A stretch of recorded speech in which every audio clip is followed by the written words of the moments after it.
Cohn showed us, I think what he showed us, losing proposition for the Republicans in November if you cozy up too tightly.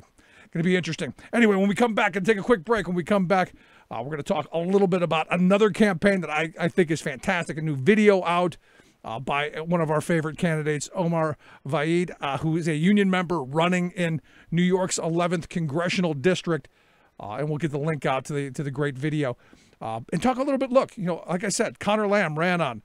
We're gonna support unions. We're gonna support workers. We're gonna make sure people have rights on the job. We're gonna make sure that people get a decent wage and a fair benefits and all of that stuff. And people voted for him. It's going to be interesting this November to see how that works out. So take a quick break. Right back with Omar. Stick around. You're listening to The Rick Smith Show. We're working people. Come to talk. 10% of the people own 90% of the wealth. Where do you fit in? Take a look at yourself.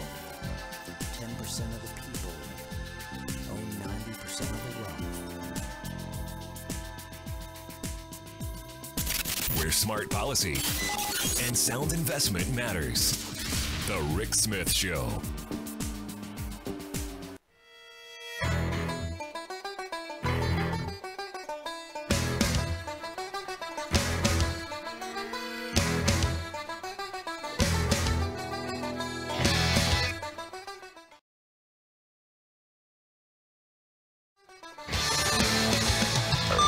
Your proud defender of the working class majority. Rick Smith.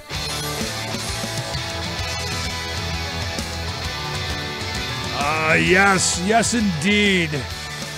I got to see the Dropkick Murphys last weekend, and man, what a fantastic show, and what an amazing working class band. I'll be honest with you. Any chance you get a chance to see them, by all means.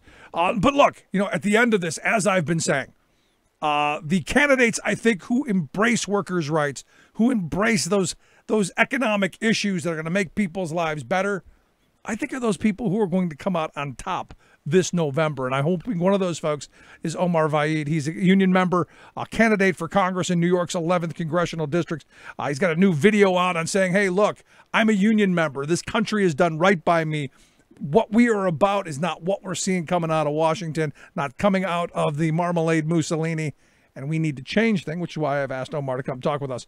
Omar, thanks for taking time for us. Rick, thank you so much for having me on the show. Thank you, listeners. Let me start off by saying, an amazing, inspirational video, and I hope people will take a look at it. We're gonna tweet it out to make sure people get to take a look at it. But just really one of these uplifting, really motivating pieces of work. Not an attack. It's talking about really, hey, who we are. Oh, absolutely. And also, we talk about unions and labor, and this video, please everyone see it. The backdrop of Staten Island and Brooklyn and Manhattan, you're going to see the Statue of Liberty very prominent and a lot of union workers. And it actually happened just coincidentally. I was invited by members of Local 79, the building trades, to come help unionize a job site.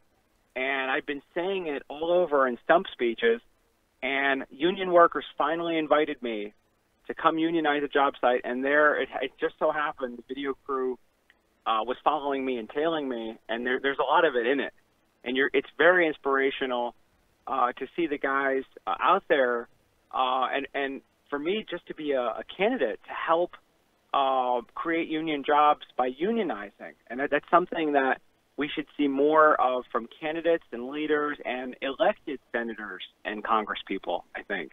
No, I'm right there with you. At the end of this, and I've been saying for a while, I think the people who run on standing up for workers' rights and standing up for a decent economy and good-paying jobs, that's what people want to hear. I don't know that they really want to get into the muck and the divisiveness. Leave that to people like me. We want candidates. We want people who are going to be in Congress who are going to motivate us and really, I think, fight for the better us. Yes, absolutely.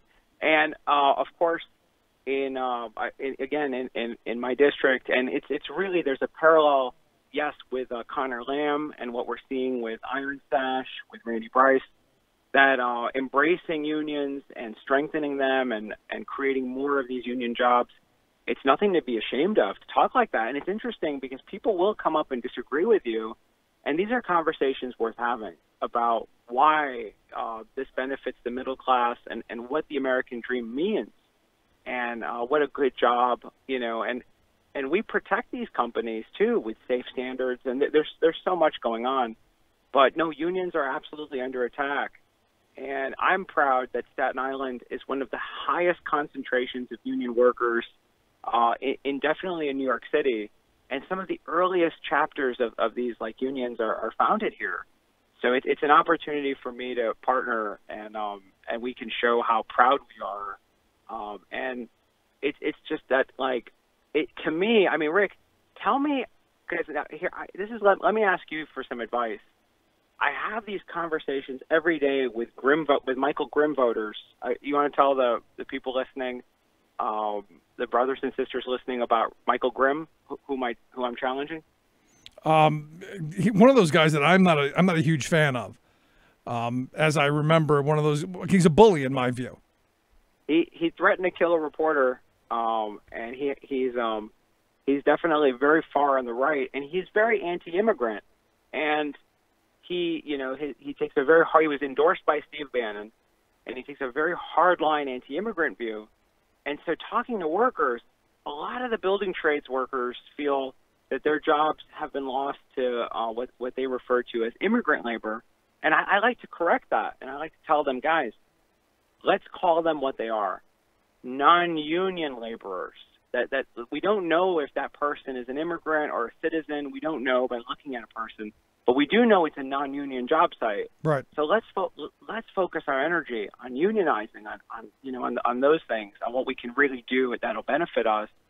And so the advice I'd like to ask is, I have these conversations where we talk about unions, but we talk about who is attacking workers and like Janus versus AFSCME, who is trying to undermine unions, and it's very hard to let Republican voters know that it's their own leaders and the people who fund the GOP. How do you start that conversation? To ask you advice, Rick. Well, for me, when I have these, and I have the exact same conversations that you are having.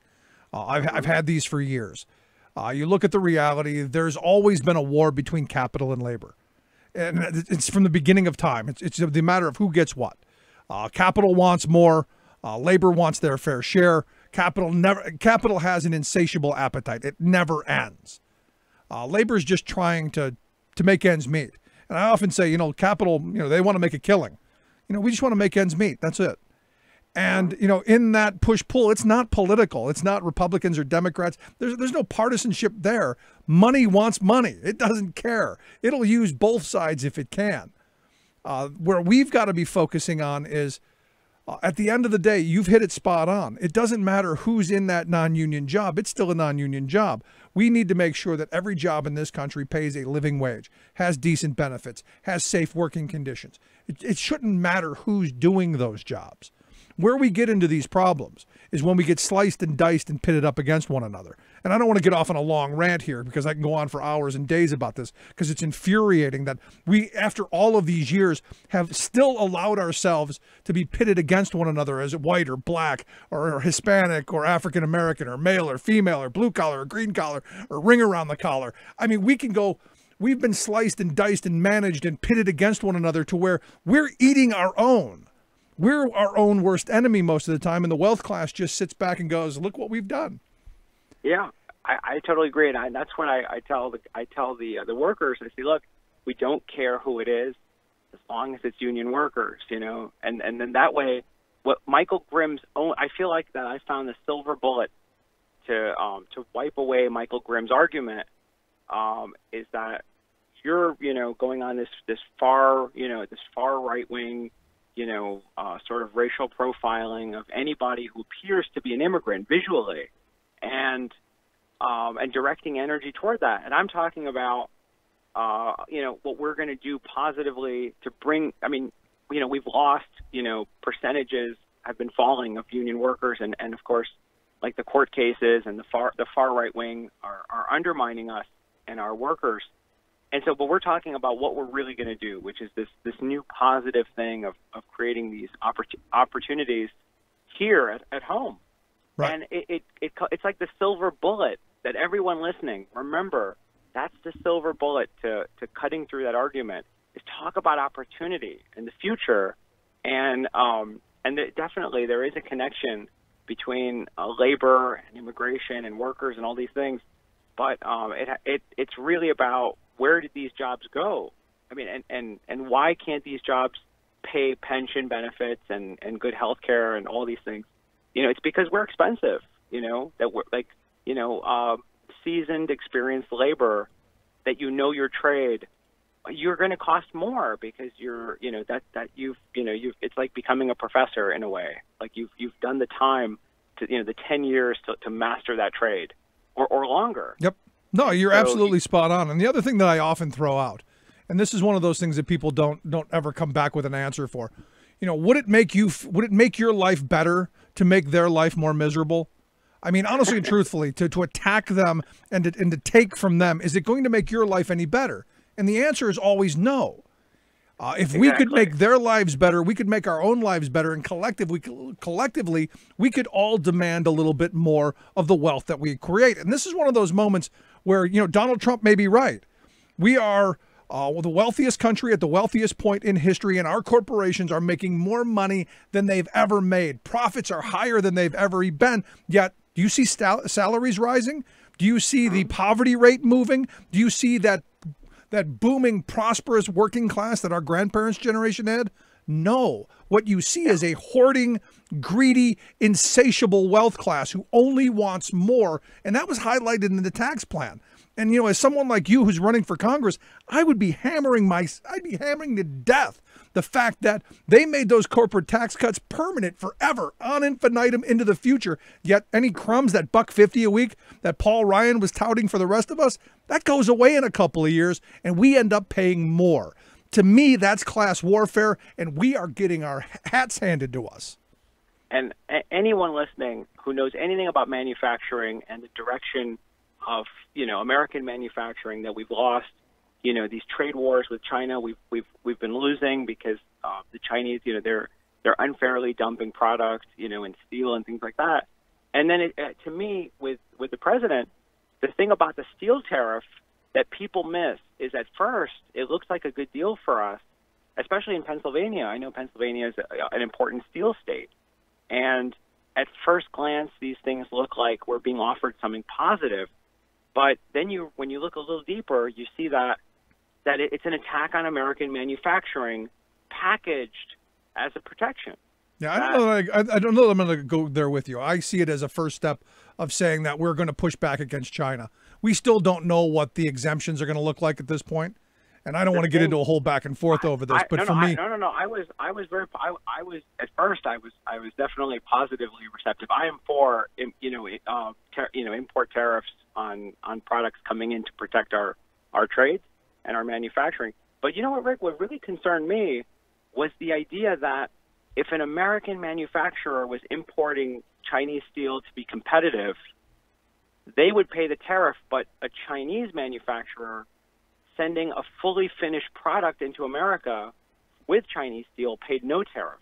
And that's a problem. That is a problem. That really concerned me. I thought maybe that was a loophole that, you know, was actually going to undermine American manufacturers further. Because I'm just very paranoid whenever I feel like there's anything that could further damage American manufacturing. No, I'm with you. And there on that, if that is the case, and I haven't seen that, but the reality is most of that steel is gone. What we're talking about doing is, from what I understand, there are a couple of things that we're about ready to lose, and the currency manipulation, the dumping, all of that stuff is going on. And look, I'm not a Trump supporter by any stretch of the imagination. But we've got a steel industry that's been under attack for at least 2 generations now. Absolutely. And you know, I have a buddy in New Jersey. Every week he gets 10 orders of 10 Chinese manufacturers begging him to take samples of their steel products. Yeah, it shouldn't be like that. They shouldn't even be able to contact him. And this is where there's a part of me. And look, I have very little faith in this president. And you're right. There's a lot to be concerned about. With how the exemptions are going to be handed out and what scattershot way they're going to enforce it. But for me, there's got to be a first step at which we say, There's got to be a line in the sand where, because we're just, you said it a minute ago, we've had a trade war with China for a long time. It's been going Right. on. We just haven't been fighting back. Yes, it's the truth that like we need to do everything we can to protect, your same, like the manufacturing, and then of course like making sure the jobs are not privatized. It's that P word again.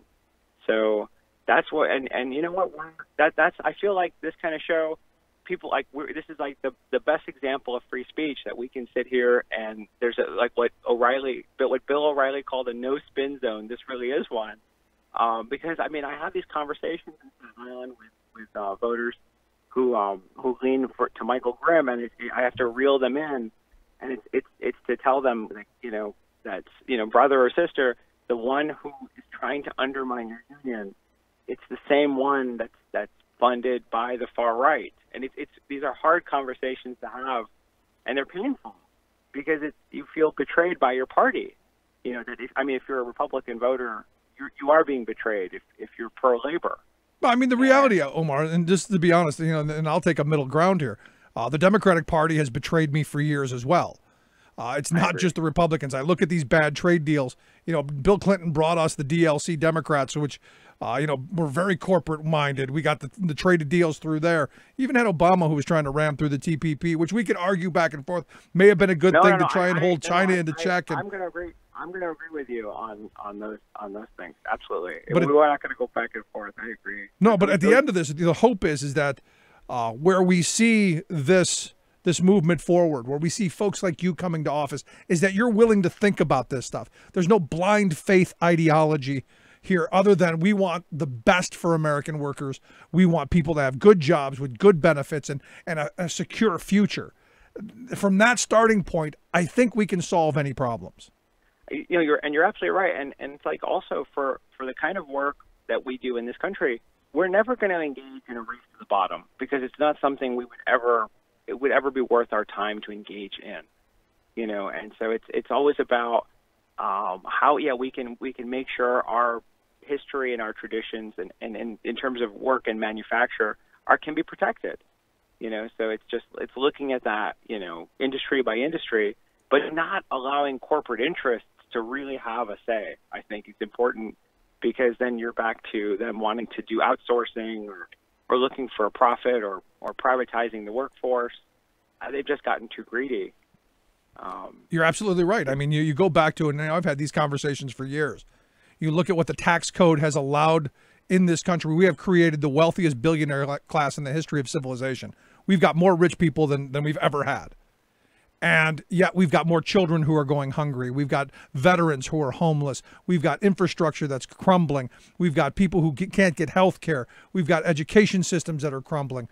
We've got all of these problems, yet what we chose in this tax bill, and I hope the Republicans run on this in November, what we've done is we've gone, you greedy folks at the top, you don't have enough. Here's more. All of those sacrifices, all of those other problems, those aren't important to us. Those people, the people at the bottom, the people who get up every day and punch a clock just to fall behind, they don't matter. And I'm hoping folks like you will pick it up and go, you know what?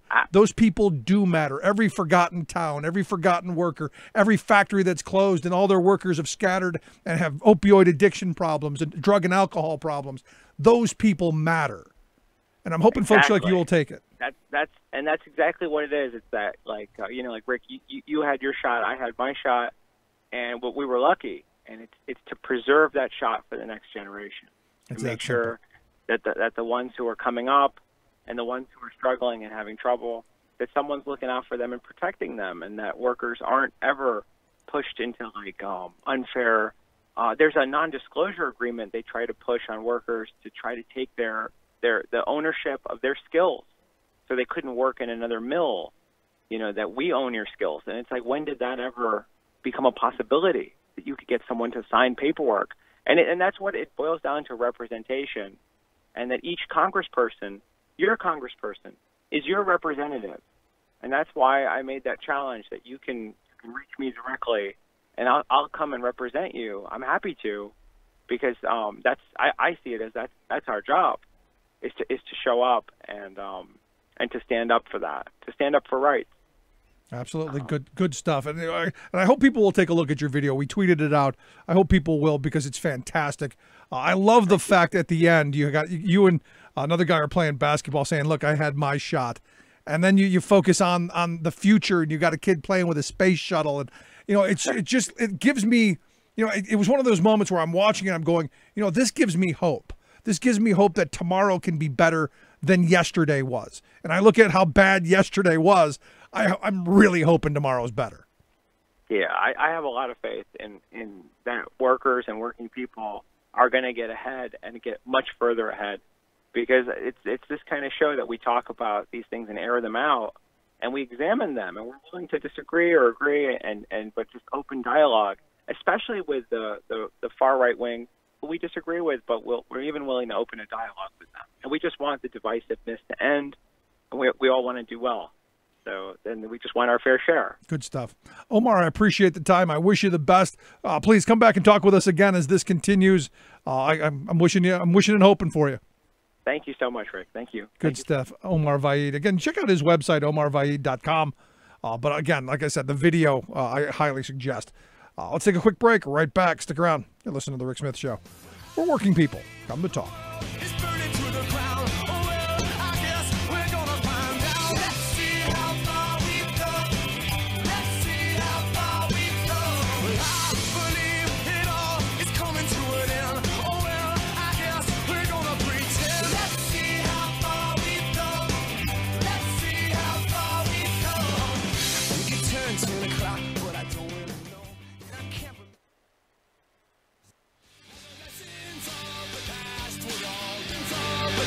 We'll all learn with workers' blood. The mistakes of the bosses we must pay for. From the cities to the farmlands in trenches full of mud.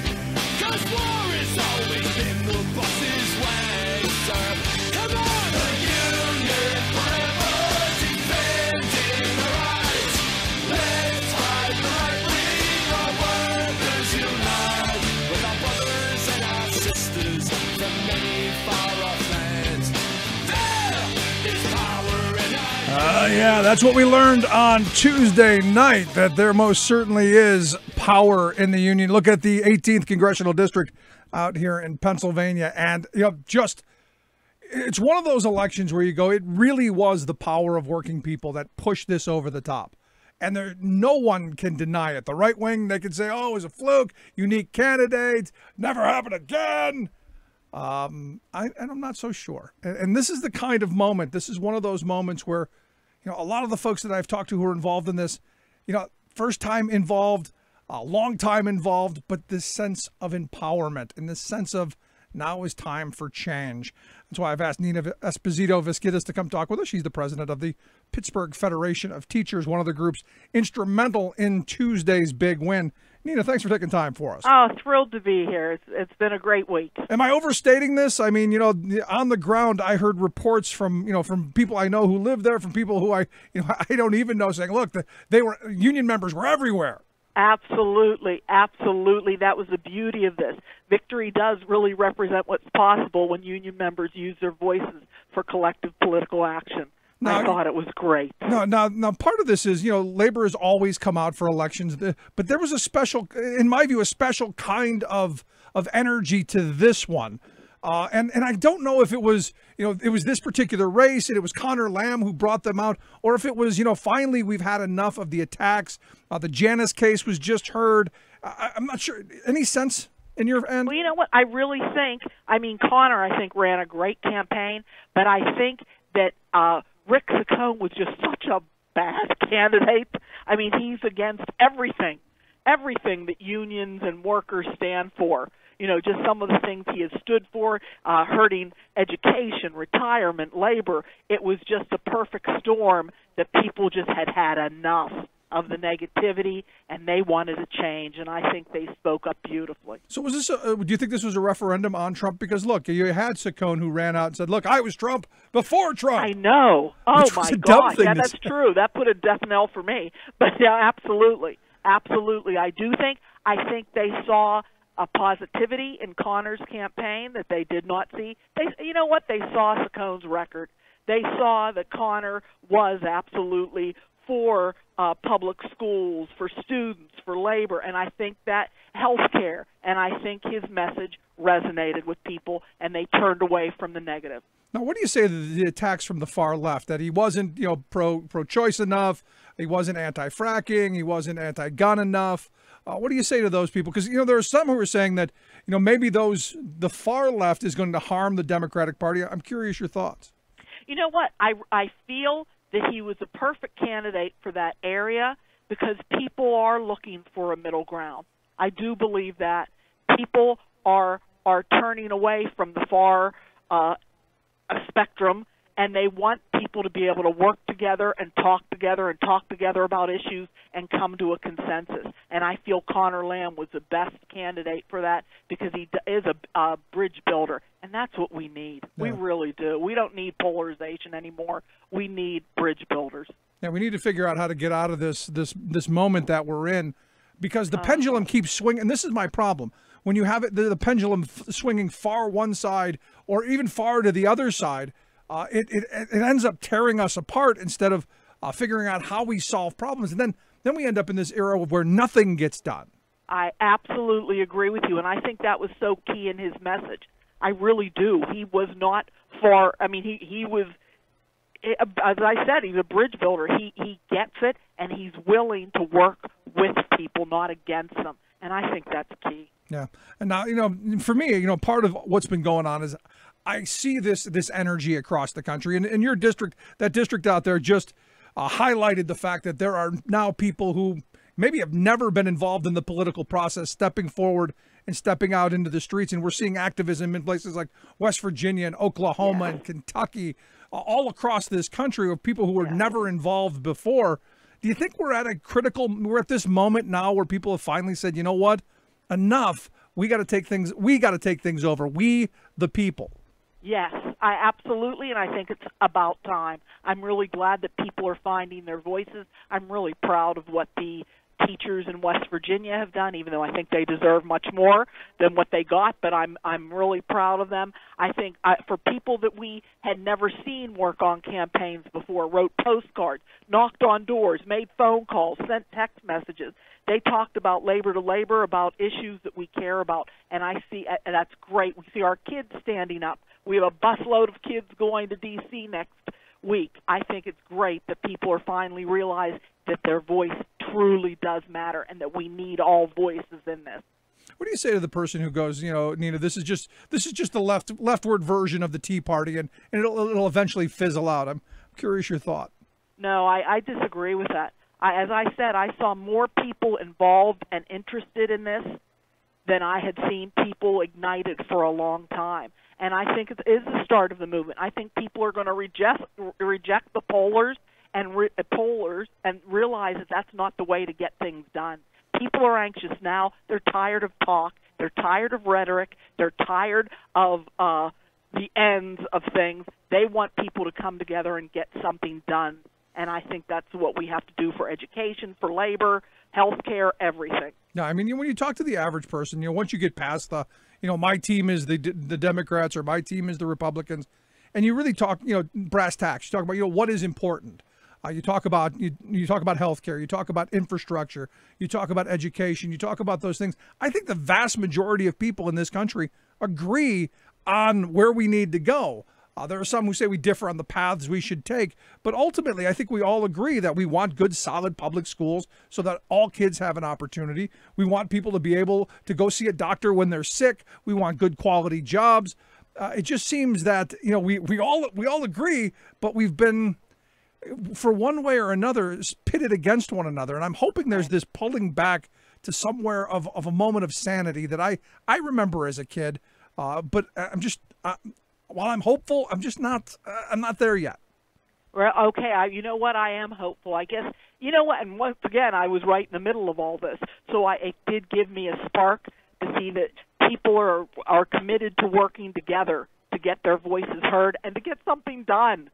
To get something done. I know the PFT is committed to using this momentum to elect our allies up and down the ballot come November, and I think that's exciting. And November is the important time because, look, I've been I've been saying for quite some time, this November is going to be the election of our lifetimes. I agree. And I don't like to sound hyperbolic when I say that, but the reality is if there aren't some checks on this administration, if there isn't some balance, what we're seeing happening with the courts, what we're seeing with tax policy, what we're seeing with deregulation, all of this stuff is going to be at least a generation, if not 2 generations, to undo.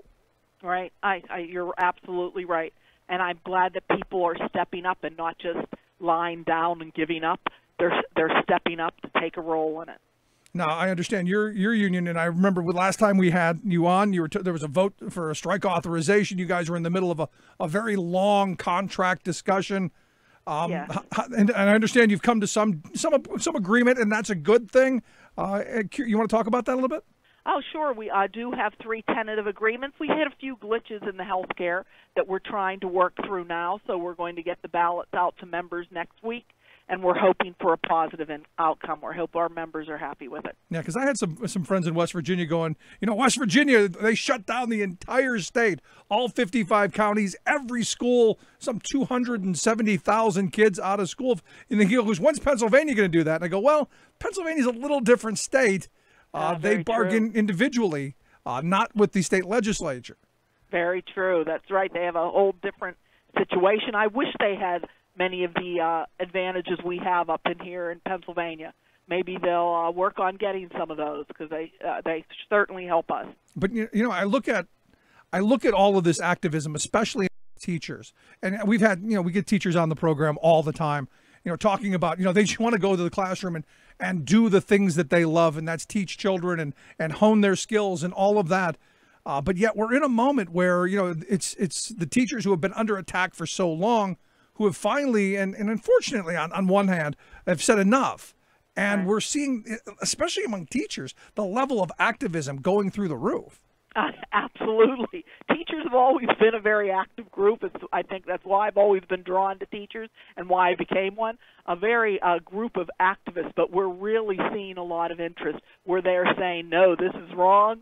We're willing to work to change it, and I find that very heartening and satisfying. Now, let me ask you the other part of this, because there's a lot of nonsense going on. I know we just had a walkout across the country. Well over 1 million students across this country walked out for 17 minutes.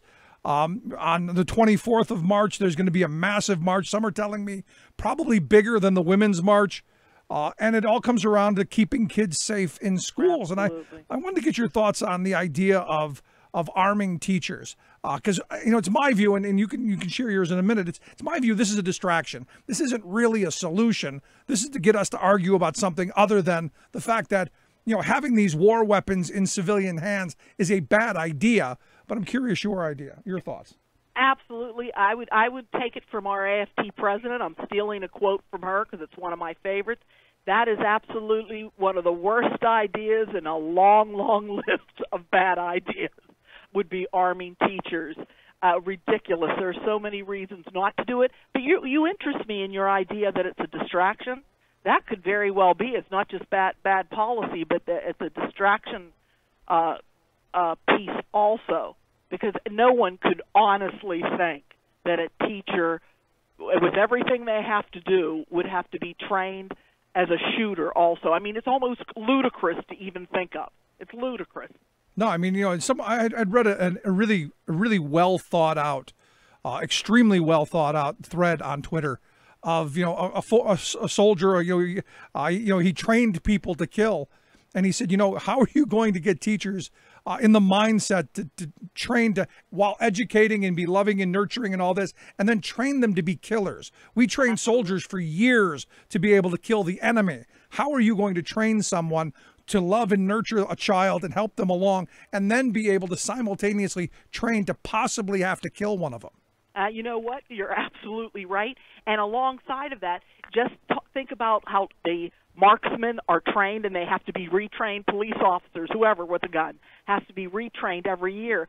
Teachers have enough trouble getting in their PD hours for all the changes in curriculum and all the changes in schools, and now they're going to have training on gun handling too. it's beyond my mind to even think of. I as Randy said, it's the worst idea in a list of really bad ideas. But you might get, according to Donald Trump, like an extra $1,000, an extra $1,000. Wow, not worth it. Not even worth it to put the kids and teachers in. I mean, you know how people are trained. Your whole mind has to be in that mindset. Teachers are thinking about kids, learning, moving kids ahead, curriculum. We're not. It's like you said. We're not putting them in the mindset to be a killer. Yeah, I mean, but at the end of this, if we've got all this money to buy guns for teachers and to train them, maybe we could buy pencils and paper and I don't know, desks and computers and I don't know, librarians and nurses and roofs that don't leak, and maybe we could do some of that stuff. Oh, I could give you a list for my teachers of all the support they're looking for. The money could be much better spent to support teachers, support kids, support families. I'm with you. And maybe we could have some mental health professionals to maybe identify some of those kids who may be on the fringe or may be at a point where maybe they could become one of these shooters. Absolutely.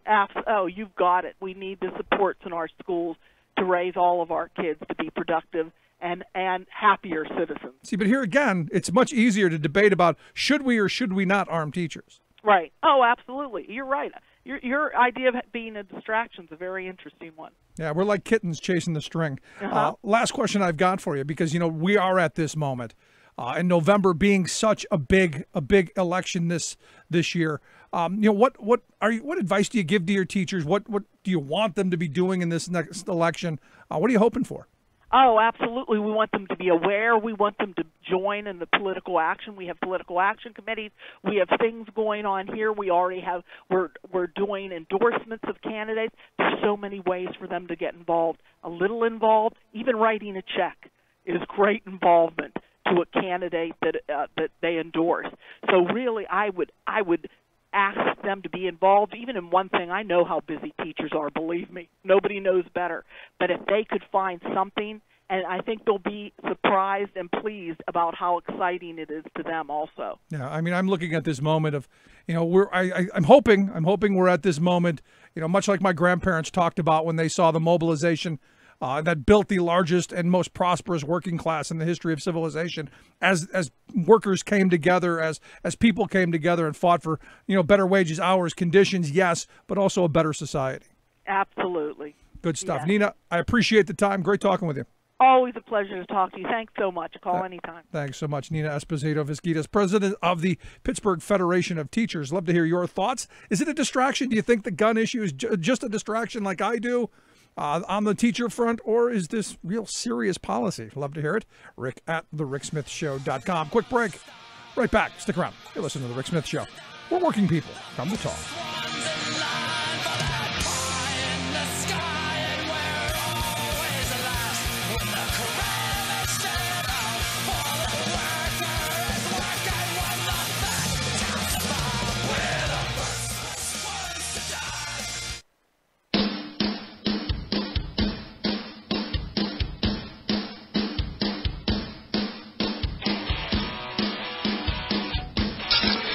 Waving the flag of freedom for people, not corporations.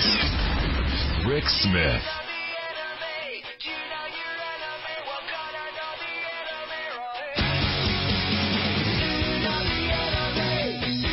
Welcome back to The Rick Smith Show. Check out the website, thericksmithshow.com. Questions, comments, something on your mind, you can email me, Rick at thericksmithshow.com. Something happened today that kind of made me angry at myself. I fell for clickbait. I did. It doesn't happen often, but TMZ Sports nailed me today. Yes, they got me. The headline was Rips Colin Kaepernick's bad choice.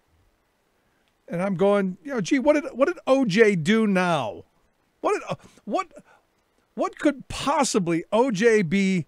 What could OJ think is a bad choice?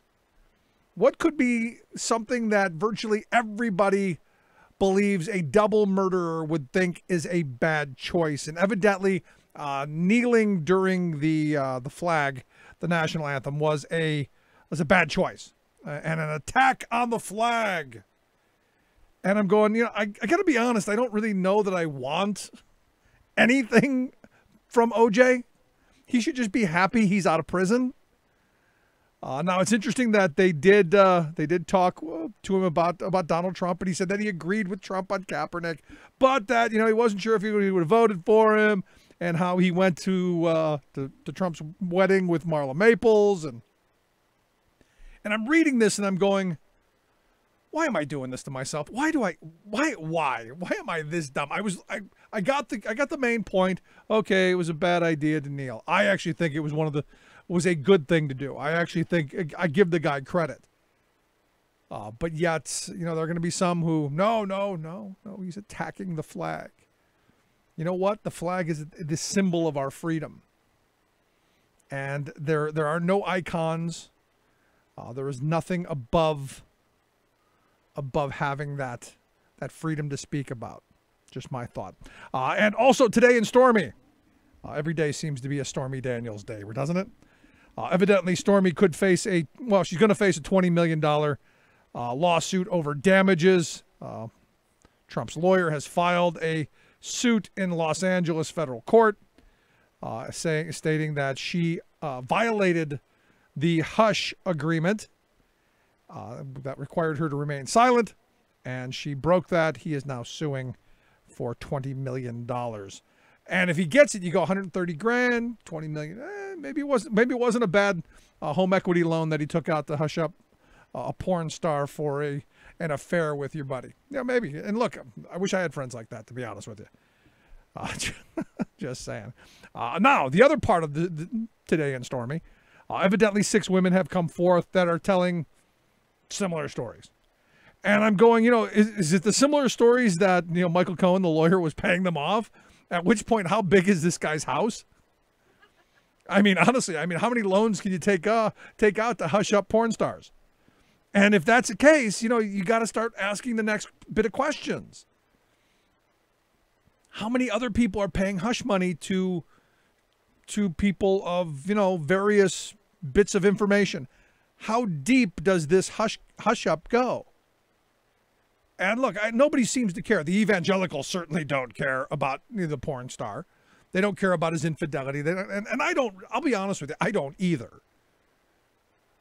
But because I had someone email me, and it was one of these moments. Well, you beat up with him about Stormy Daniels. I go, no, I just find it hypocritical that you've got all these evangelicals who, during the Clinton and Obama years were just mean and horrible.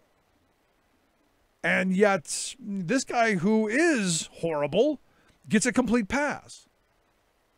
You don't see them out on their TV networks and their massive radio empire. You can't drive across this country without hearing God Incorporated radio or seeing God Incorporated TV.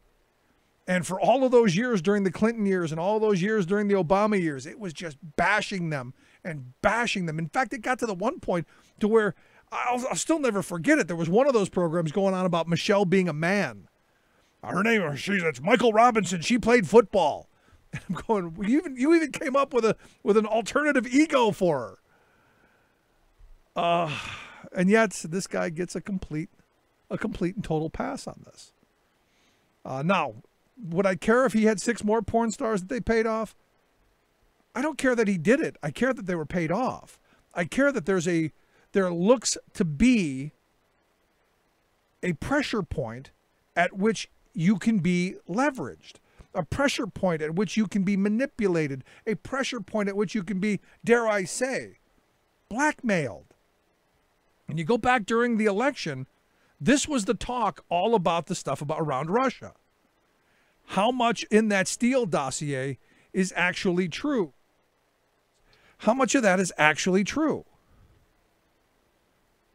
How much of the, I know everyone went with the salacious, the P tapes. Is it possible that that's true? Honestly, stop and think about it for a minute.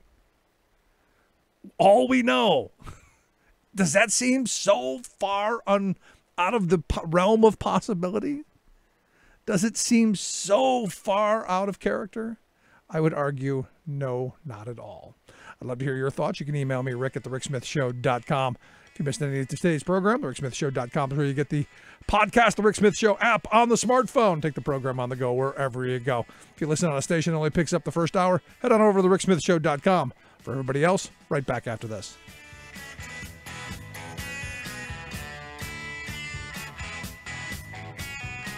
Controversial, thought-provoking, opinionated. Rick Smith. You're listening to The Rick Smith Show. For more information, go to thericksmithshow.com. If you've missed any portion of the program, you can download the podcast at thericksmithshow.com.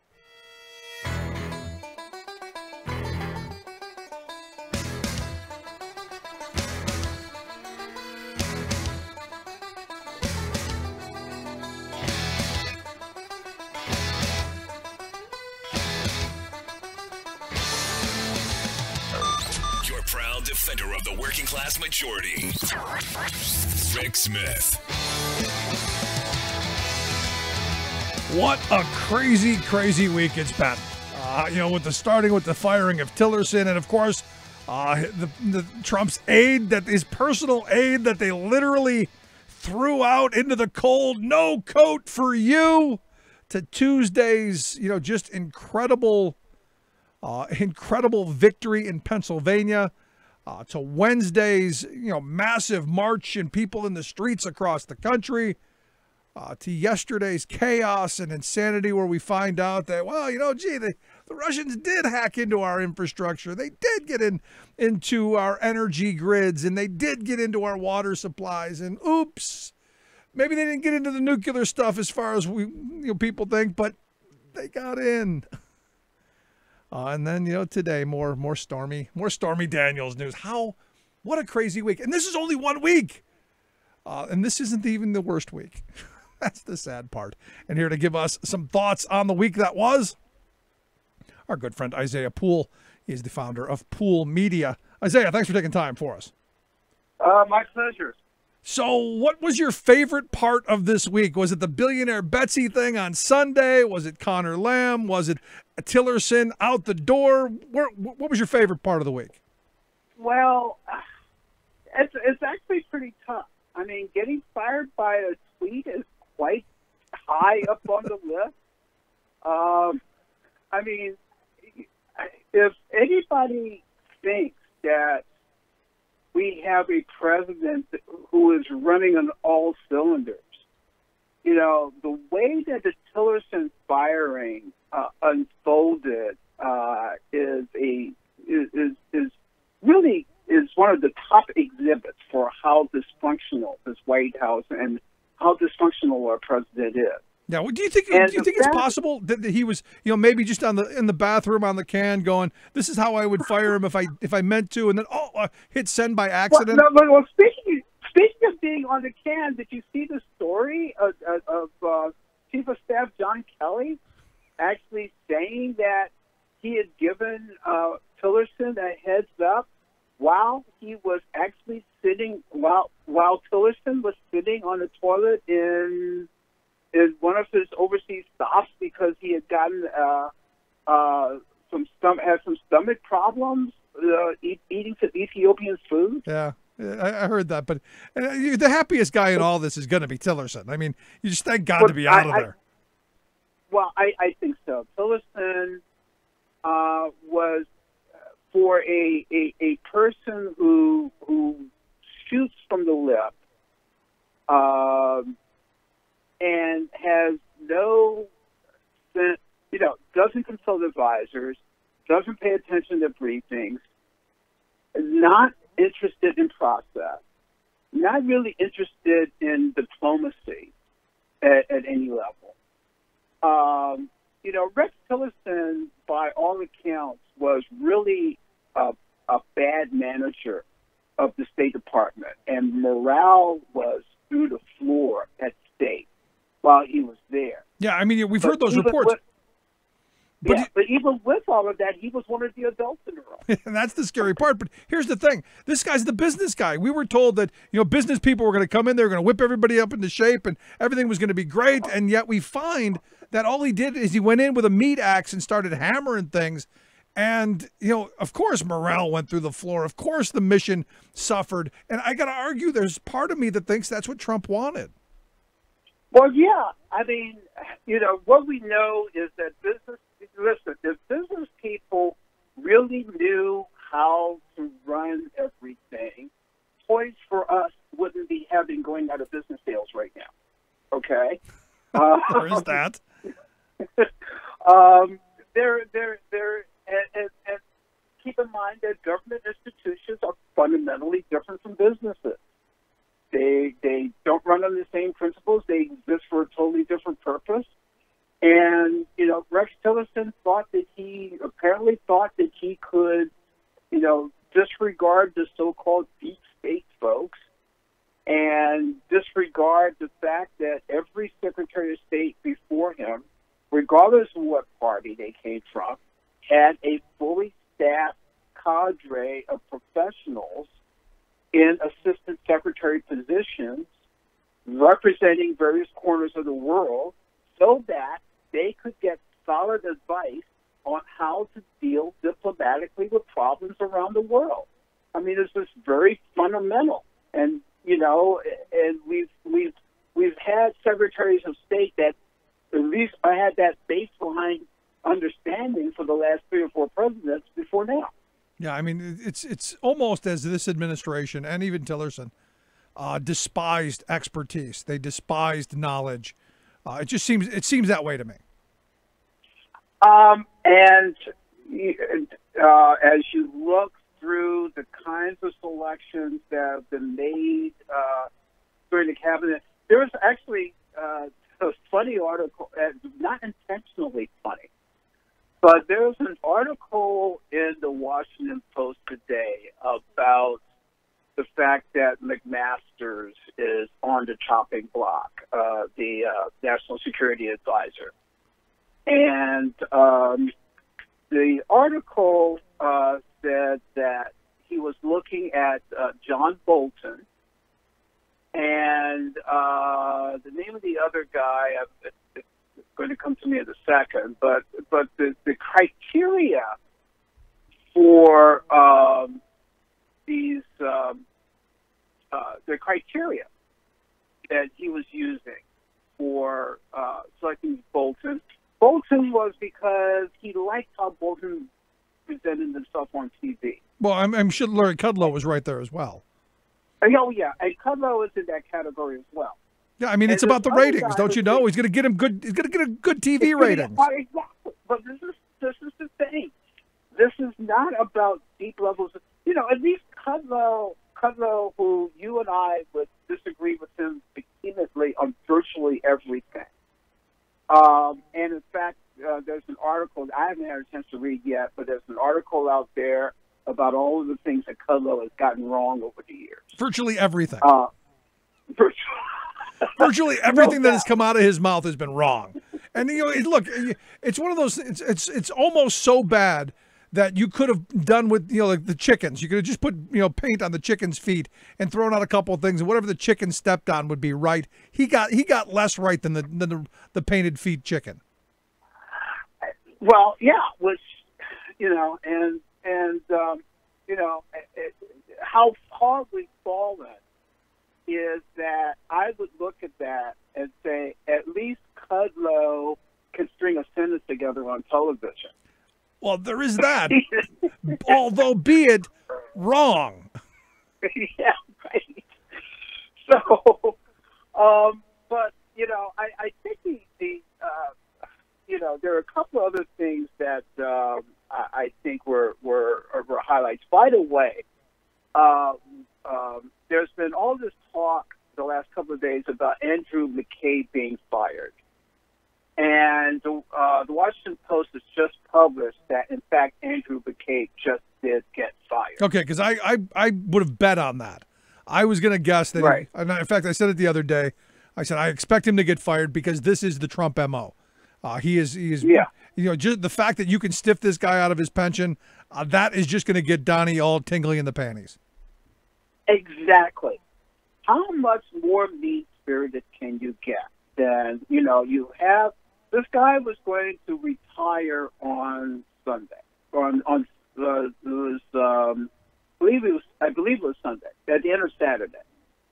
So you're going to have this guy dangle until literally 30 hours before Sunday. And then 30 hours before Sunday, you say, okay, we're going to fire him and cut him off. I mean, it's another pundit on television earlier today said that this speaks to the, well, it was actually Andrea Mitchell on MSNBC, who said this speaks to the meanness of some of the decision making in the administration. I don't know. I don't know. I wouldn't even say meanness. This speaks to his MO. This is something he's gotten away with for years. You know, how do you have an engineering firm, you know, draw you up a set of plans to build your building, and then at the end of it, stiff them out of paying them? How do you stiff the construction crew who you're going to put out of business because they went millions of dollars in debt to complete your project, thinking that you were going to pay them in full? This has been constant. There's nothing new here. And I don't know that it's a mean-spiritedness. I think it's a, hey, I have the power to do it, so I'm going to do it to you, and too bad on you. Yeah, I call it mean-spirited, but I think it also points to something much more venal than just simply being mean. It does speak to this sort of this bully mentality. Yep. The strongman mentality. I mean, it's actually sort of, when you look at one of the other policy pronouncements that came out this week, which was that Trump is interested in imposing the death sentence on drug dealers. Yeah, didn't he get that from Duarte? Exactly. I mean, you nailed it. That's not an original idea. Like I've said, there's not an original idea banging in that orange melon. Right. And but that speaks to his character, and it's like, hey, folks get shot on site in the Philippines without any due process or any sort of trial or any sort of ascertainment if they are in fact drug dealers. Yeah, but we've already heard that he's not a big fan of due process. I mean, all right. The gun nuts were all enraged. They're going to take my gun with no due process. Yeah, well, I mean, they only get due process if you happen to be the one who's trying to shut down Stormy Daniels. So let me ask you this: since you brought up as the Stormy turns, and in fact, evidently there's 6 more like her out there that we're now just finding out about. Are you surprised at the level of not giving a you-know-what by the right and the evangelical crowd? I am, actually. And it's not universal. It's not universal. But I think I've said this before. There is reflective of a very serious sickness in a strain of the Christian church that the church is going to have to reckon with. I just keep getting. I think about all of the times when President Obama, who presented himself with so much dignity and so much intelligence, and he certainly put out policies that a significant percentage of the country were not comfortable with or disagreed with. But he always did it with a sense of dignity and honor for the office, and his family could not have been a better model for a first family. Yeah, but they were Muslims, and Obama was married to a man, and they hate America. Well, I wish I could have gotten away with saying that I was Barack Obama's love slave, but nobody would buy that story.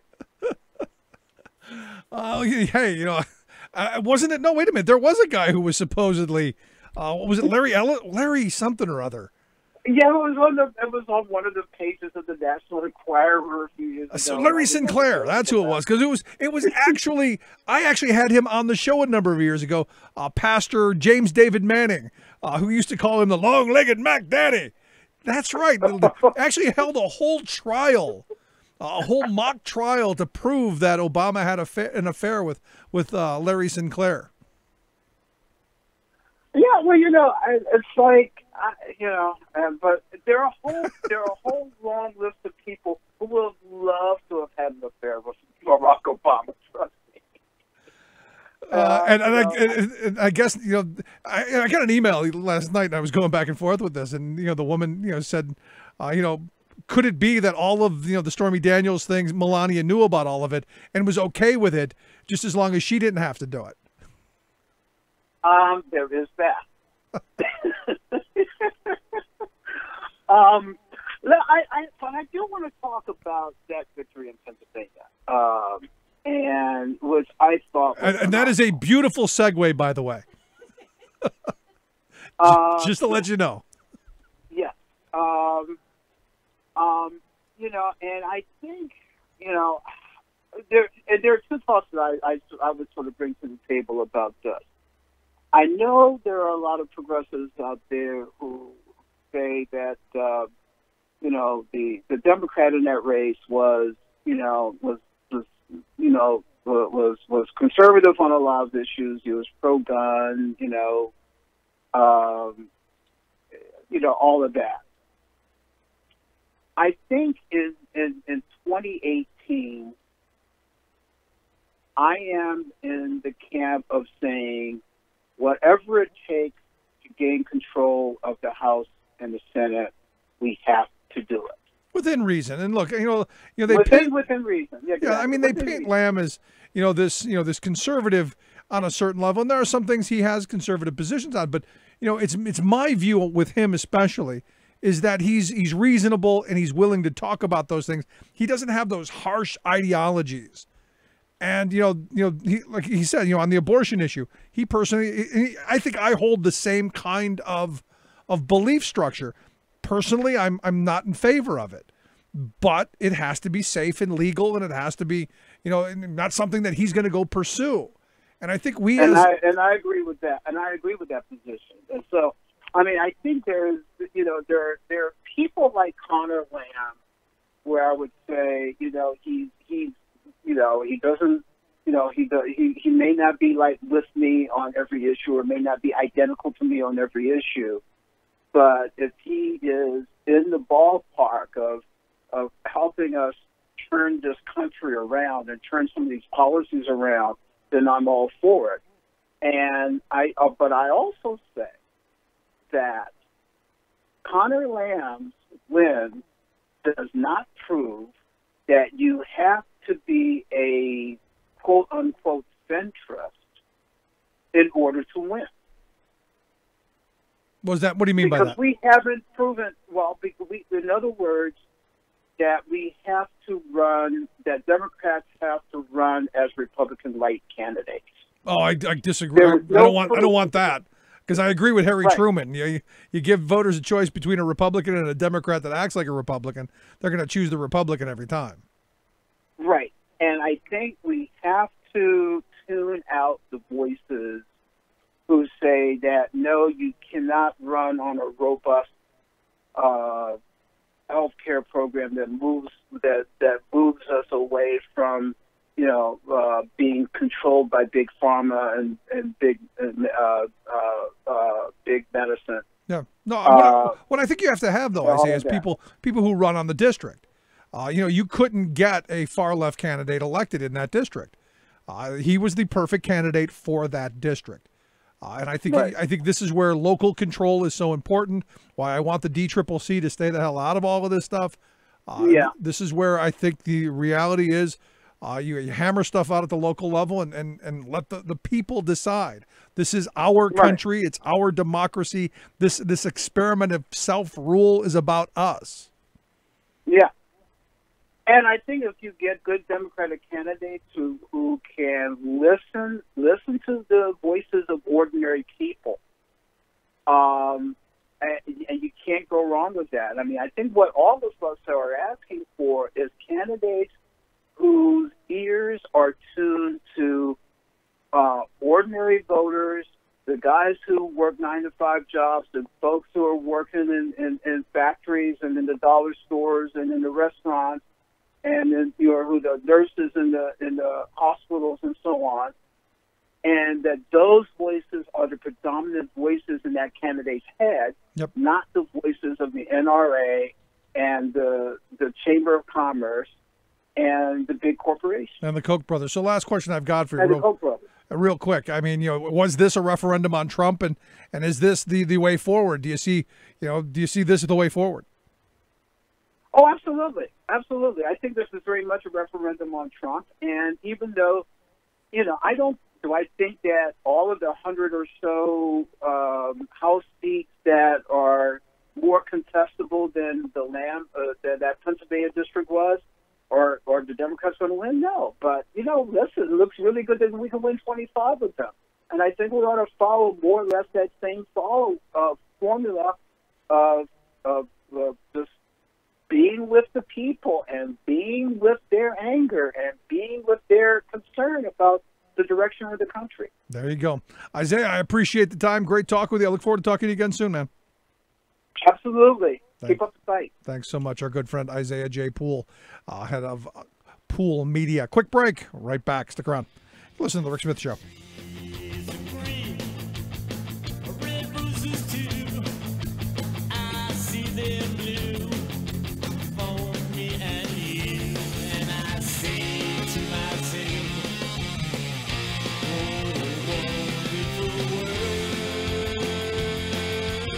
Yes, it is all about the children, even after they're born. Rick Smith. I'm Rick Smith, and this is Labor History in 2. On this day in labor history, the year was 1911.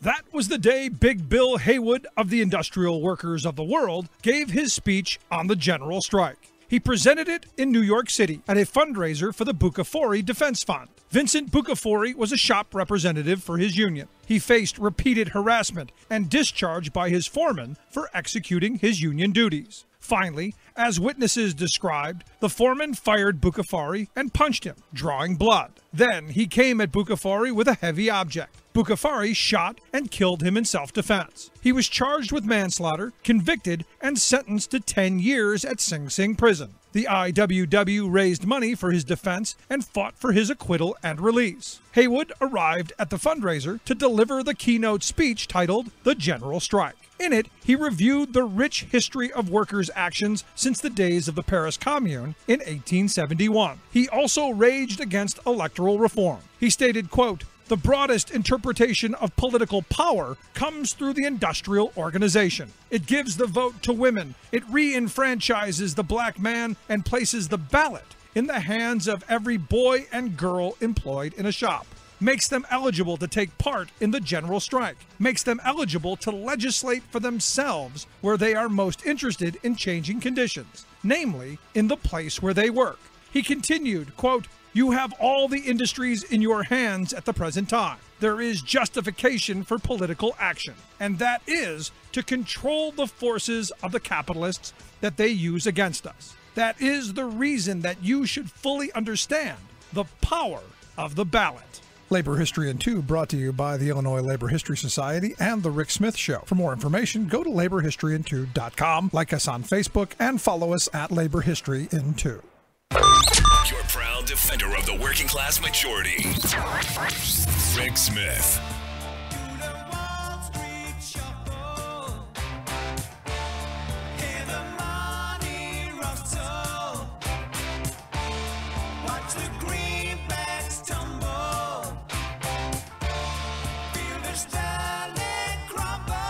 So it appears that the Democrats are really working very hard to protect our president from constitutional pitfalls, i.e. the emoluments clause. I'll say it right once, I promise. They have proposed what they are calling the Hotel Act. Yes, the Hotel Act, or Heightened Oversight of Travel, Eating, and Lodging Act. Their goal to help stop President Donald Trump's ongoing violations of the Constitution's domestic emoluments clause, because, as we talked about yesterday, hundreds of thousands of dollars being spent on, you name it, you name what he owns.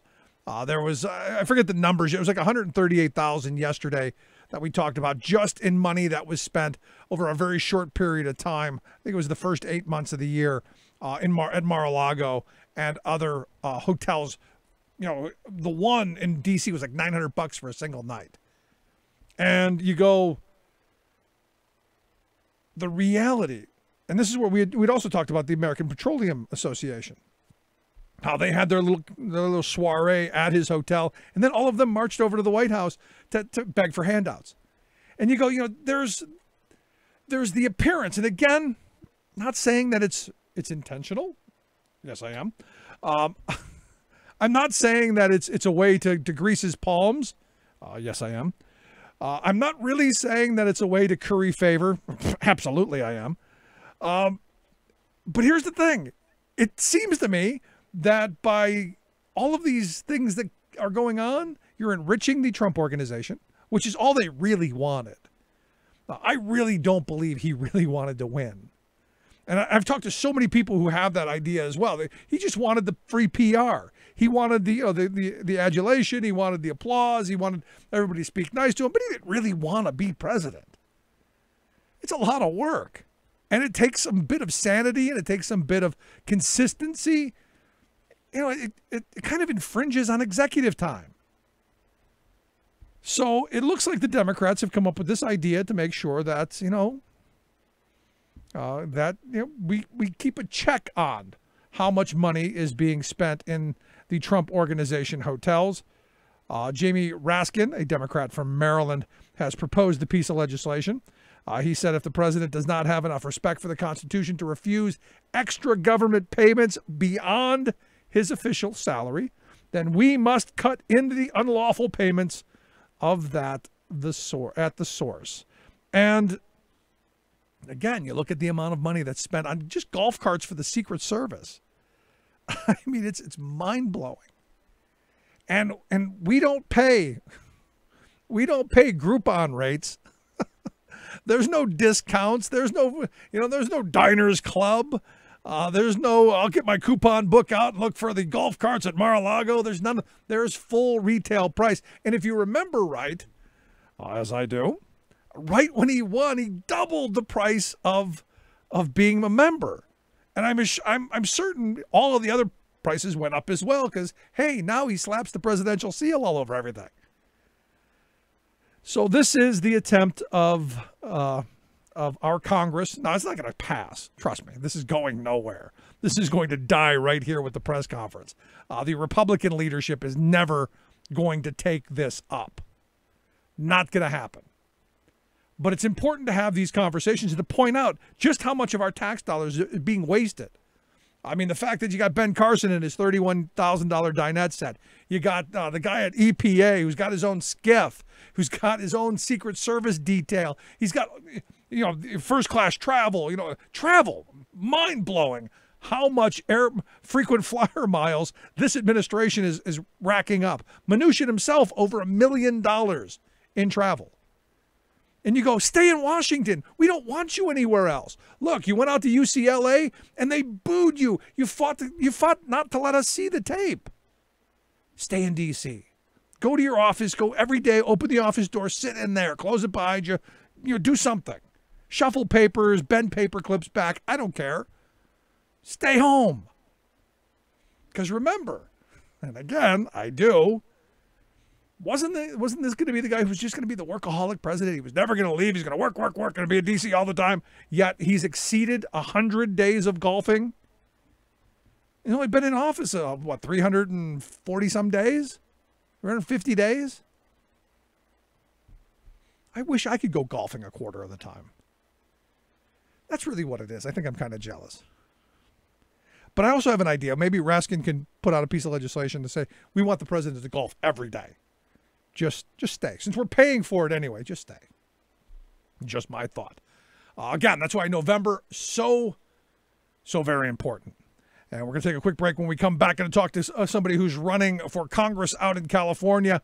A true, in my view, working class hero, somebody who not just talks the talk, but has walked the walk and has fought the fights that has helped to build this middle class that's been taken away from us. And now he wants to go back to Congress to fight again. Going to take a quick break right back after this. Stick around. You're listening to The Rick Smith Show. We're working people from the top.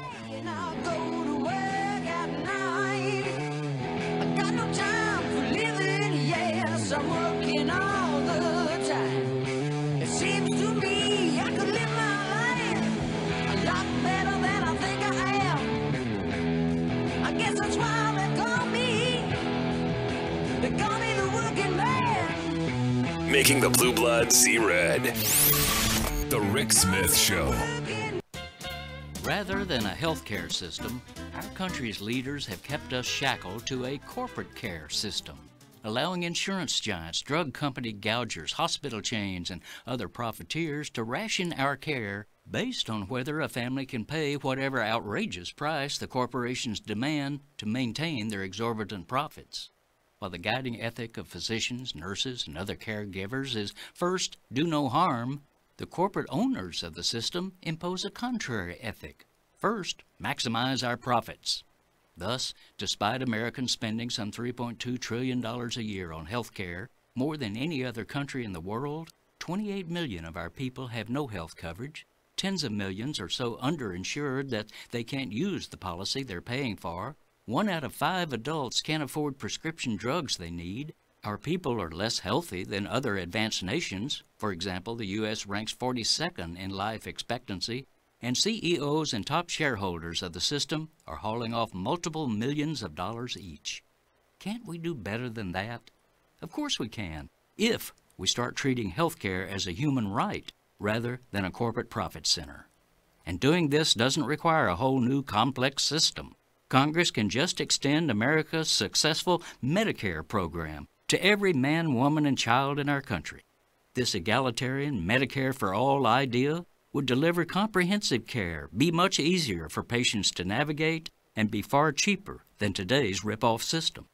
At last, a hospital stay would not bankrupt a family. People would not avoid going to the doctor because they can't afford it. Prescription drugs would be affordable, and workers would not be stuck in bad jobs just to get basic health coverage. This is Jim Hightower saying, to learn more about Medicare for All, go to BernieSanders.com/Medicare for All. What do the corporate powers from Wall Street to Walmart have in common? They hate the Hightower Lowdown. You can see why at www.hightowerlowdown.org.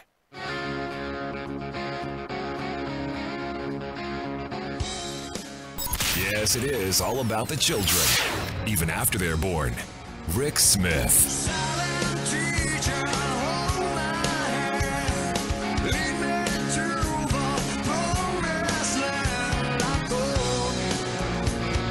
Welcome back to The Rick Smith Show. Check out the website, thericksmithshow.com. Well, we're not seeing a lot of silent teachers anymore. You look at what's going on in West Virginia, you look at Oklahoma, you look at Arizona, you look all across this country. I think they've had enough. And look, the attacks on working people, people have had enough. And look, Tuesday night was a big win in Western Pennsylvania by a candidate who ran on the fact that he believed in workers' rights, in the right of workers to join and form unions, to bargain collectively, and not just that, but also the social benefits that come from that. And you go back, remember 2008? You had Barack Obama going all across this country talking about the same things, talking about the right of workers to join and form unions. In fact, at one point, he said that, if that were ever in jeopardy, he'd throw on a pair of comfortable shoes himself and he'd be out there marching on the picket lines. Now, I got to be honest, it didn't happen. But the rhetoric is important because it's what people believed in and it's what people wanted to see. And I would have liked to have seen him in 2011 in Wisconsin with us sleeping on the floor, the Capitol. Now, for me, it's important to get those people who believe in that. Those people who are going to say, you know what, I believe in workers having rights, and not just say it, but actually having done it, which is why I've asked Andy Thornburn to come talk with us. He is running for Congress out in California's 39th Congressional District, and I can't wait to talk to him about his very interesting past. Andy, thanks for taking time for us. Oh, my pleasure. Thanks for having me on. So, I look at, Tuesday's victory in Pennsylvania, and look, Lamb ran on a very strong pro-worker, pro-union platform. I think in a lot of districts across this country, that's a winning platform. I think it is, no question about it. I mean, I think if you think about it, and if you pointed out to voters, the decline of the middle class and this huge income gap that we're faced with is very directly related to the decline of union membership, which has hurt the wages and benefits dramatically and created the income gap. I go back and I talk about my grandparents' generation. They came back from World War II. They went to the shop floor. They fought. They organized. They built the largest, most prosperous working class in the history of civilization, and that moved on to the next generation. And I look at guys like you, who back, 1970, I understand you're out there fighting for teachers to get some dignity and respect and decent wages. Actually went to jail for it, right? It was quite a fight. I think you used the right word, Rick. It was a fight, and I did go to jail. The officers of my union, it was the American Federation of Teachers Local in Newark, New Jersey. We defied a judge's order. The judge said, public safety is endangered. You've got to cancel your strike and go back to the classroom. We said, we're not going back without a contract, and we stayed out for 3 weeks. We got a great contract. We got higher wages. We got a smaller class size. We got actually got a grievance procedure for the first time. But we were sentenced to jail. I served a 30-day jail sentence for that strike. So you got a great contract, but all you had to do was, give up your freedom for a little bit. That's all I had to do. But, I like to point out on the campaign trail that even though I went to jail fighting for workers' rights, I was not rehabilitated. I still believe in workers' rights. So you should. No, I mean, but, the reason I find that so fascinating and why I would love to see someone like you in Congress is there are very few people who have fought those fights and one, still around, right, still able to talk about it, and two, want to go and continue these fights. I mean, it's interesting to me, all of these attacks that have been happening and all of the arrows, especially at teachers, to me, right, we're refighting the same battles, it seems, over again. We are. Not only that, we're fighting battles from the past that we thought issues that were put to bed. And I think what's happened here is there's been a decade-long barrage of right-wing reactionary propaganda on a whole host of issues. Our unions, of course, is one of the issues. And that propaganda did take root. And there wasn't enough pushback. I think for many years, the progressive forces, the progressive voices like yours, there weren't enough of them willing to speak up and say, hold on for a second. This is crazy. Government is actually not the problem. Government should be part of the solution to most of these problems. Unions are not evil things. Unions are democratic institutions. Remember, before I went to jail, in the earlier generation, people gave their lives in fighting for unions. I mean, literally hundreds of people in the United States have actually been killed in violence, as strikers. So, but then I think the progressive movement kind of lost its voice, and it was overwhelmed by this tremendous billionaire-funded propaganda from the various, we all know the names, the Koch brothers, many, many others. And that propaganda has been successful. And we have to stand up and fight back and use whatever platform. You have a radio show. I'd like to have a platform in Congress that I can get up and say, no, these are myths. This is not true. Unions are what we need to build a middle class. So I think we got to get our voice back. No, I'm absolutely with you. And, it just hasn't been a decade assault. It's been, more like 4 or 5 decades of assault, going back to the Powell memo. And you can even go back to Buckley in the 50s and the whole John Birch Society and all of that stuff to attack that prosperous working class and, return all of the spoils back to our robber baron corporate titans, which, hate people like you, by the way. Well, no, I think you're right, though. I mean, sometimes you go out and you actually earn your money the old-fashioned way, as they used to say in the commercial. You get your money by earning it. But, I'm not in favor of this crazy tax regime that we have. One of the things we have to be more outspoken about is progressives should favor a progressive tax system. And our system has gotten flatter and flatter. The highest tax rate we have in this country is not very high. I think, and they just reduced it. I think now it's 37.5% is the maximum income tax rate. If you earn $30 million a year, $50 million a year, you never pay more than 37.5% on the marginal dollar. And if you go to Europe, where they have a much stronger safety net, one of the reasons is, of course, they're not afraid of raising those rates to 45, 48, 50%, and they get a lot more back for it in terms of protection and infrastructure and social safety net. Yeah. So I think this tax business has to be looked at. We have to turn it around and get a more progressive tax system. No, I'm with you. This anti-tax fetish that has gripped our country, especially on the right wing, has cost us our infrastructure, has cost us our world standing in education and healthcare and a lot of things, especially for the lower end of the working class. Exactly. We keep transferring money to the wealthy, and this latest tax bill, the estate tax part of it is a particular annoyance of mine. When my father passed away, it was in 2000, and at that point, a family, husband and wife together, could leave about $1 million tax-free to their heirs, which of course was way more than my parents had, but that was the maximum, right? Right. And then from 2000, just in 18 years, they've increased that multiple times to now a family. I could actually leave, my wife and I could leave $22 million tax-free to my kids or my nieces or to my pet. It doesn't matter who I leave it to. It's totally tax-free. And that's billions of dollars that should be going into the Treasury with some type of modest inheritance tax. But again, the right-wing propaganda calls it a death tax, and they won the propaganda war, and we have to get up and fight back and say, no, you should not be able to leave $20 million, $22 million tax-free. The recipient doesn't pay money on it, and the person who passes away, even though it is usually untaxed capital gains. So it's another case where there's a lot of work to do and a lot of money to be raised by simple progressive taxation. Yeah, I mean, you go back to the good socialist president Dwight David Eisenhower. You look at their tax code. Good point. Right. He was a renowned socialist. Let's face it. Exactly. Fellow traveler. Right, but by today's standards, the Republicans would look at him and his policies, doing a national infrastructure plan, having a tax rate of 92% top marginal rate. They would look at him as almost, communist, heck with socialist. Oh yeah, I think even under Reagan, I think the marginal rate was 70%. He brought it down a little bit. But now we're all the way down to 37.5. I was in Italy recently, by the way, on a small, very short business trip. So in Italy, the maximum tax rate on income is 48%, but it's accompanied by 1.5% tax on your entire net worth. So that's about 10 or 15 points equivalent on income tax. Wow. So you pay 48% of your income plus 1.5% on your net worth. And Italy isn't the best example. There's a lot of tax cheating in Italy.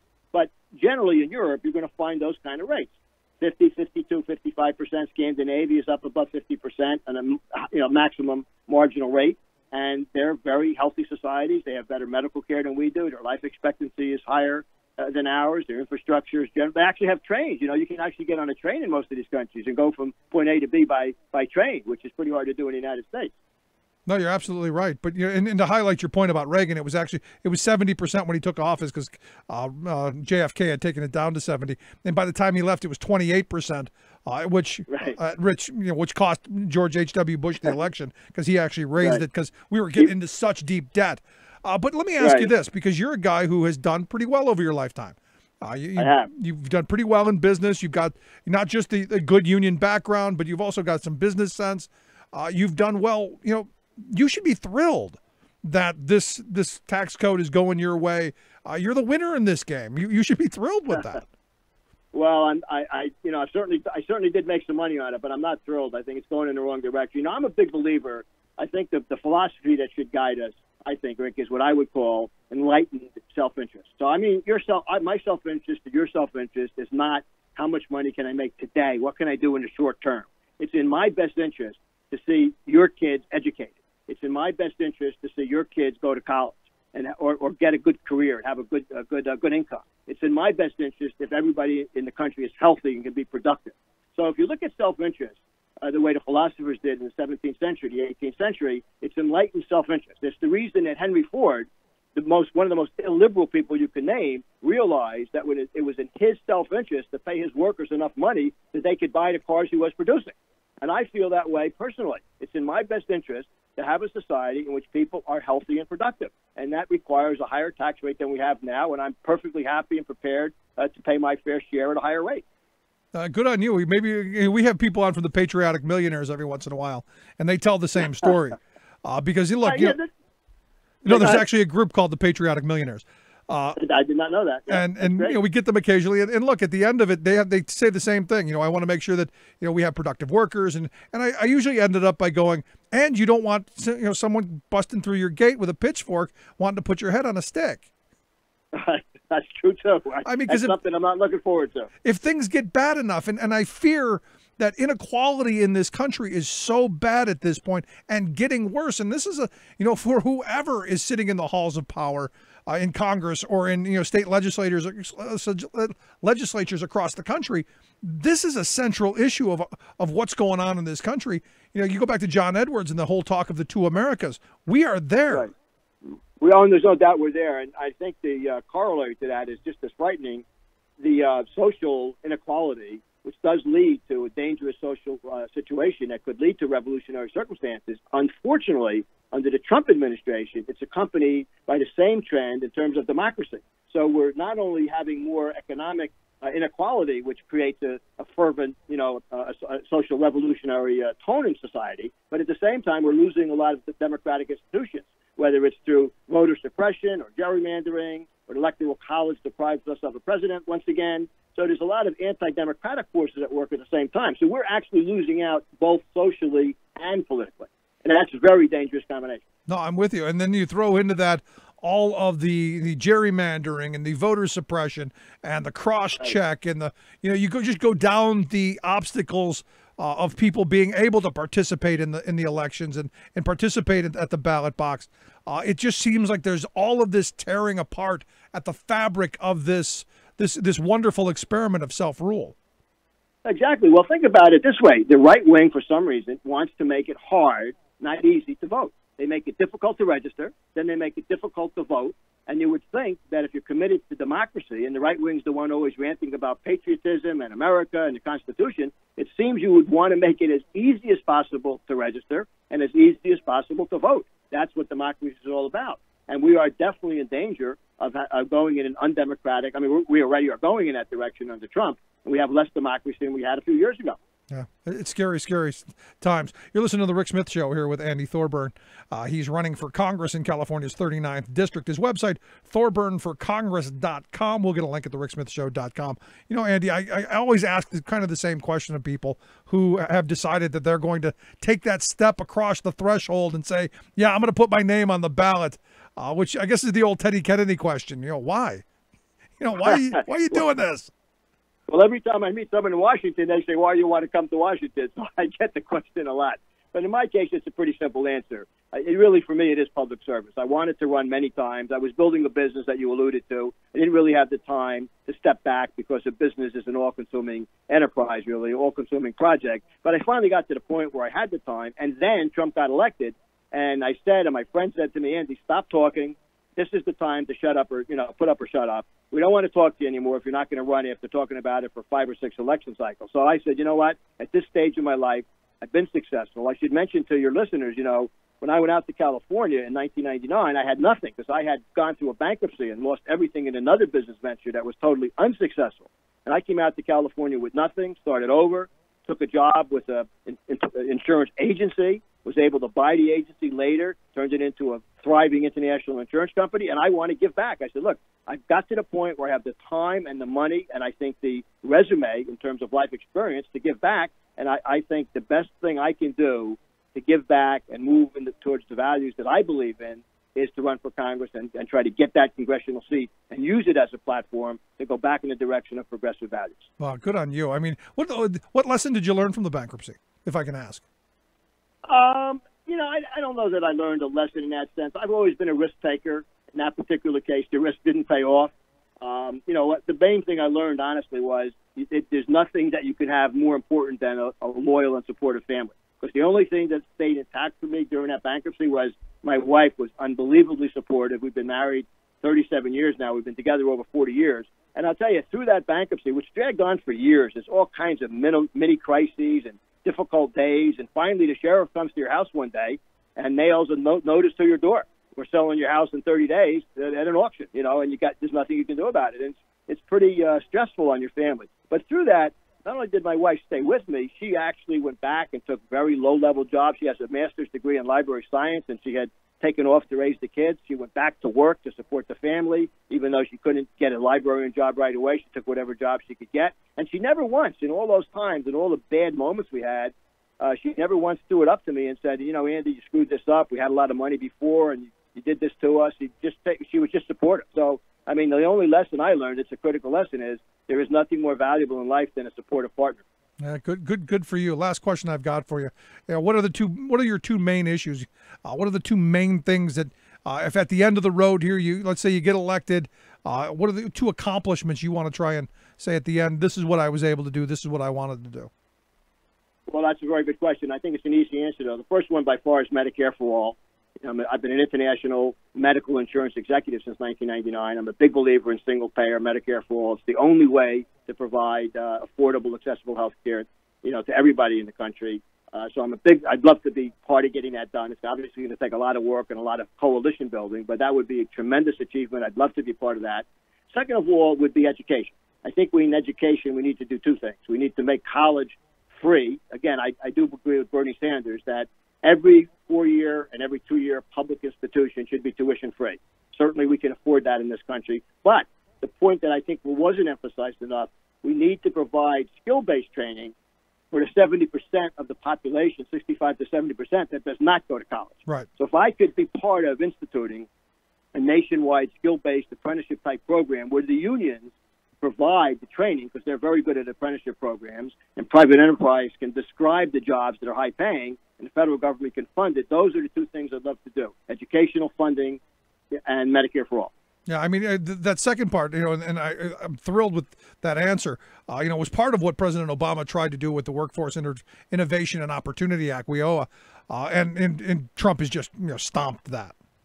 Stomped, exactly. And the funny thing about it is one of the reasons he was elected was because we have neglected these people who need other opportunities. They need all kinds of economic opportunities and career-based training, and that's one reason the discontent, fueled the rise of Trump. So we have to get back and understand, hey, it's great to go to university, and if you have debt, that's not good, but at least you have a degree. What about the person who either loses the job because the factory closes, or their son or daughter doesn't want to go to college? What's open to them? What's open to them? And Obama did a great thing in closing down the private for-profit colleges and trade schools, which were scams.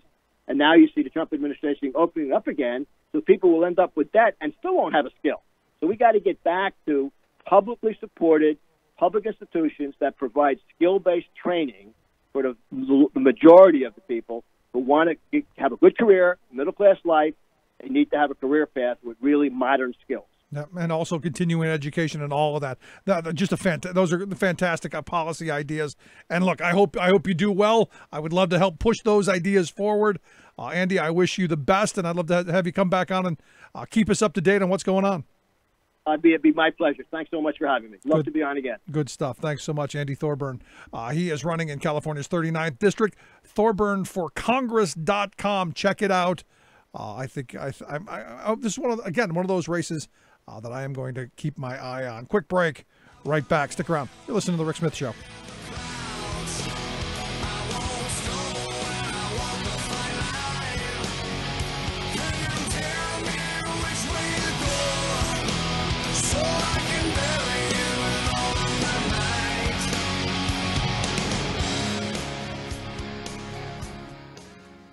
I'm Rick Smith, and this is Labor History in 2. Too long have others spoken for us. Those were the words published on this day in labor history. The year was 1827. This was the message of the co-editors of the Freeman's Journal, the first black newspaper in the United States. Slavery had been outlawed in New York that same year. A group of prominent free African Americans from the Northeast gathered in New York to discuss forming a newspaper. As a result, two young black New Yorkers, John Brown Russwurm and Samuel Cornish, founded the Freeman's Journal. It gave a voice to the 300,000 African Americans living in the North. Black people had been almost entirely left out of the mainstream press or were treated with racism. This new paper focused on black perspectives. It reached 11 states. Its pages covered news and events and took a stand against slavery and lynching. While the paper only lasted a few years, it had done something bigger. It launched the idea of a black press. More black-owned newspapers followed. Before the Civil War, these papers became a leading voice in the call to end the slave labor system. In the early 20th century, black newspapers in northern cities published articles, political cartoons, and advertisements about northern employment opportunities for African Americans living in the Jim Crow South. The black newspaper, the Chicago Defender, was one outlet that led this charge.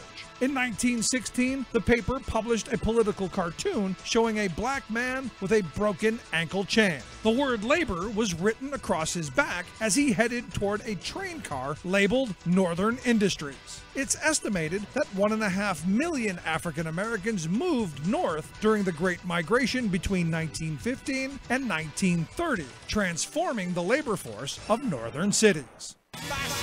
Remembering that united we bargain, divided we beg. Rick Smith. To this battle, take my Union gun.